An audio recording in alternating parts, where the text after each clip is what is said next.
பிரபல தென்னிந்திய இயக்குனர் பாரதிராஜா 84 வயதாகும் பாரதிராஜா தற்பொழுது மருத்துவமனையில் அனுமதிக்கப்பட்ட நிலையில் அவரை பற்றி சவறான செய்திகள் வெளிவந்து கொண்டிருக்கின்றன.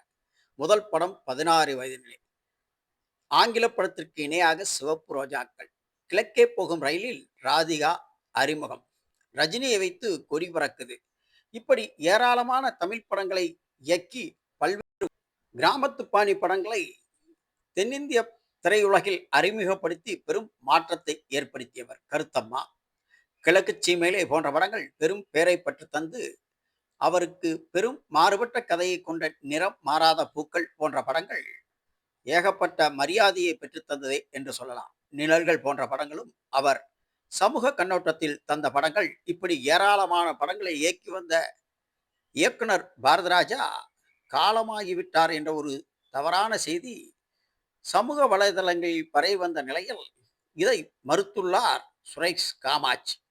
அவர் பாரதராஜாவை நேரில் சென்று புகைப்படம் எடுத்து வெளியிட்டுள்ள காட்சியை தற்பொழுது நமது யூடியூப்பில் பார்க்கலாம்.